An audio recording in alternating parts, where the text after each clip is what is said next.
بسم اللہ الرحمن الرحیم محمد صلی علی رسول کریم۔ میرے قابل احترام بزرگوں دوستوں، یہ دیکھیں بار بار کیوں جمع کرتے ہیں اور بار بار ایک بات کیوں سناتے ہیں نا۔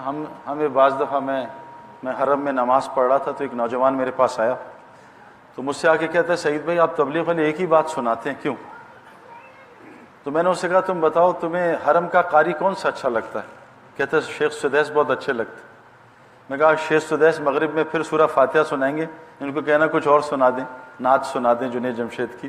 تو ہم روزانہ سورہ فاتحہ سنتے ہیں، یہ کیوں ہر نماز میں سورہ فاتحہ، کیوں ہر رکوع میں وہی تسبیح، سجدے وہی تسبیح؟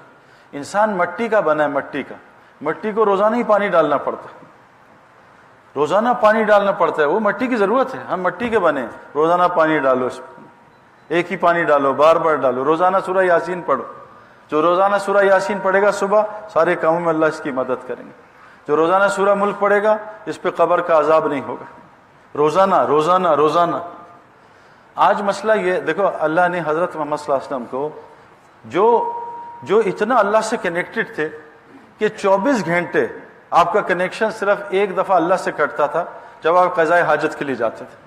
وہاں قضاء حاجت کر کے کیا پڑھتے تھے؟ غفرانک، یا اللہ مجھے معاف کر دے، کیوں کوئی گناہ تھوڑی کیا ہے، میں تو اپنی ضرورت پوری کی، یا اللہ یہ جو میں نے قضاء حاجت کے وقت میں تیرے ذکر نہیں کر سکا اس کے لیے مجھے معاف کر دے۔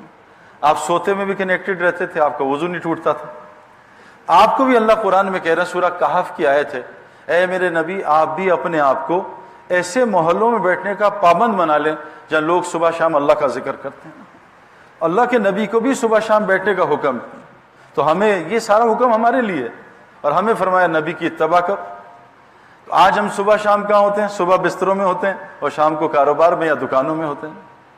تو اللہ کے نبی صلی اللہ علیہ وسلم فرمایا تم تھوڑی دیر فجر کے بعد، تھوڑی دیر عصر کے بعد اللہ کا ذکر کیا کرو، اللہ ساری ٹائم مینجمنٹ تمہاری اللہ ذمہ داری لے لے گا۔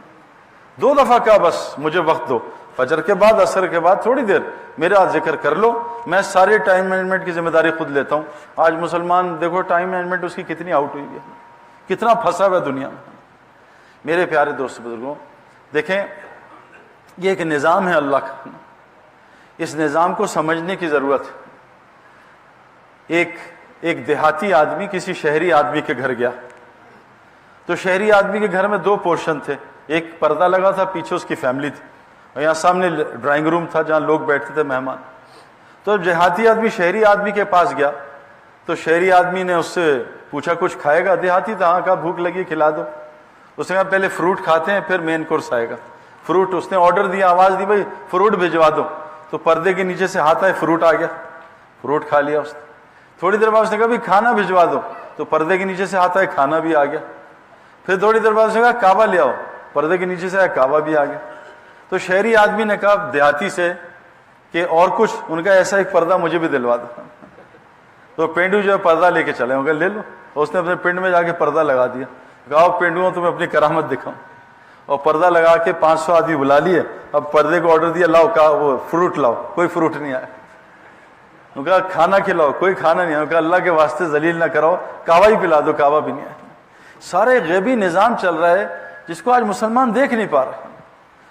ابھی ہمارے دوست وقار یونس ہمارے ایک ساتھی سے کہہ رہے تھے یار کہ سعید بھائی خوب دنیا کے مزے لے رہے ہیں، ادھر گھوم رہے ہیں ادھر گھوم رہے ہیں، ان کا پتہ نہیں کیا نظام چل رہا ہے۔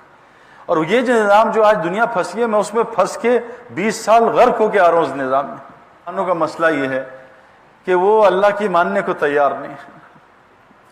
ڈاکٹر صاحب ہارٹ سرجری کرتے ہیں اور پہلے بتا دیتے ہیں کہ 5 لاکھ روپے لوں گا اور تمہارے ہارٹ کو کاٹوں گا، پیٹوں گا، اور تمہیں سارا بریانی، نہاری، رسگلے، گلاب جامن چھوڑنے پڑیں گے، اور تمہیں کڑوی گولیاں کھانی پڑیں گی۔ وہ کہتے ہیں ڈاکٹر صاحب تیار ہوں میں سارا حلال چھوڑ دوں گا آپ کے کہنے پہ، اور آپ کو 5 لاکھ آپریشن کی بھی دوں گا، اور تکلیفیں بھی برداشت کروں گا آپریشن کی اور کڑوی گولیوں کی، آپ کی ساری جو آپ کہہ رہے ہیں حلال چیزیں چھوڑ دوں گا۔ میرے پیارو، ڈاکٹر کے کہنے پہ آج مسلمان حلال چھوڑنے کو تیار ہے، اللہ کے کہنے پہ آج مسلمان سے حرام نہیں چھوٹ رہا۔ ڈاکٹر کو فیس بھی دے رہے ہیں، ڈاکٹر کی کڑوی گولیاں بھی کھا رہے ہیں۔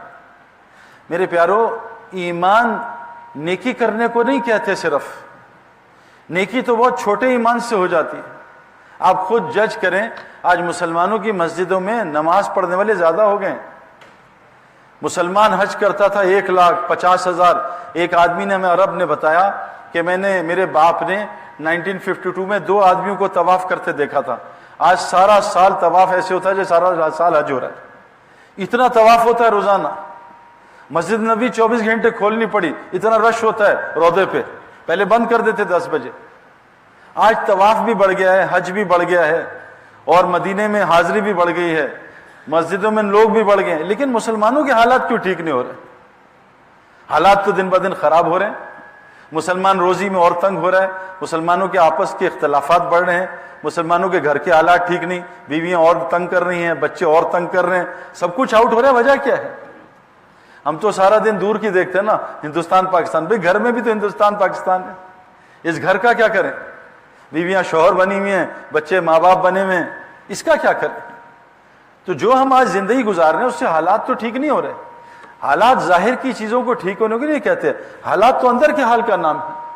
آج تو اندر برا حال ہے. ہر جس مسلمان کو پکڑو بیچارہ وہ کسی نہ کسی دوائی میں ملوث ہے, کہ ڈاکٹر نے یہ گولیاں کھائی ہیں اس سے ڈپریشن کم ہوگا, یہ گولیاں دی اس سے یہ کم ہوگا. بیماریاں ہماری بڑھ گئی ہیں, جیلیں ہماری بھر گئی ہیں, پاگل خانے ہمارے بھر گئے ہیں, ہسپتال ہمارے اوور لوڈیڈ. کیوں؟ اس کی وجہ ہے میرے پیاروں کہ ہمیں اللہ تعالیٰ نے دنیا میں ایک ذمہ داری دے کے بھیجا ہے. ہمیں اللہ تعالیٰ نے ایک بڑے مقصد کے لیے بھیجا ہے, اور ہم نے اللہ کے پاس لوٹ کے آنا ہے.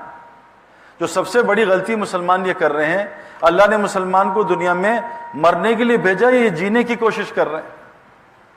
جو مسلمان دنیا میں جینے کی کوشش کرے گا اللہ اسے مار دیں گے. اس کو ہر جگہ ماریں گے, گھر میں بھی ماریں گے, باہر ملکوں میں بھی ماریں گے. ساری دنیا مسلمانوں کی کٹائی پٹائی ہو رہی ہے. کیوں؟ کہ اللہ نے دنیا میں جینے کے لیے بھیجا ہی نہیں ہے. میں نے تمہیں مرنے کے لیے بھیجا ہے. الذی خلق الموت والحیات, تم مرنے کی محنت کرو, میں تمہیں حیات دوں گا, اور اس حیات کا نام اللہ نے حیات طیبہ رکھا ہے. میں تمہیں دنیا میں جنت کی زندگی برساؤں گا, لیکن تم مرنے کی تیاری کرو. آج سارا دن 24 گھنٹے سچ اپنے دل سے پوچھیں, ہم مرنے کی تیاری کر رہے ہیں, جینے کی تیاری کر رہے ہیں؟ صرف اپنے سے پوچھ لیں. میں نے تو میرے پیاروں جینے کی تیاری کرنے والوں میں پوری دنیا پھر لیے, ایک آدمی کو کامیاب ہوتے نہیں دیکھا کسی فیلڈ کا. مجھے ایک آدمی ملتا میں کبھی اس کام میں نہ آتا. مجھے ایک گروپ بھی ملتا کہ ہم کامیاب ہو گئے, دیکھو اس لائن سے, میں کبھی یہاں نہ آتا. پوری دنیا ٹریول کر کے دیکھ لیے, جو جینے کی کوشش کر رہے ہیں, بہترین جینے کا نقشہ بنایا, موت سے پہلے مر گئے. اور جو مرنے کی محنت کر رہے ہیں, مرنے کی کوشش کر رہے ہیں, اللہ تعالیٰ نے ان کو حیات طیبہ دنیا میں دی ہے. بہترین سکون والی بے خوف زندگی. ساری دنیا ان سے محبت کرتی ہے. رزق کریم اللہ ان کو دے رہے ہیں, دعائیں ان کی قبول ہوتی ہیں. وہ محنت کچھ اور ہے, اور ہم کسی اور محنت میں لگیں. پہلا ہمارا مسئلہ, ہم بڑے غلط ٹریک پہ ہیں میرے پیاروں. دیکھو قرآن میں ایک واقعہ ہے میرے پیاروں. اللہ نے قرآن میں کہا ہے نا کہ جن کو عقل ہے نا ان کے لیے قرآن میں بڑی نشانیاں ہیں, اور جو عقل سے کام نہیں لیتے, اللہ قرآن فرماتے ہیں ہم ان کے دلوں میں مور لگا دیتے ہیں, پھر ان کو وہ ہدایت نہیں دے سکتے. قرآن میں ایک واقعہ ہے, یہ ہم سب کے ساتھ پیش آتا ہے. ایک قوم ہے طالوت علیہ السلام کی. اللہ نے کہا اے طالوت اپنی فوج لو اور جالوت سے جنگ کرو. طالوت علیہ السلام نے ہزاروں 70,000 یا لاکھوں لوگ لیے.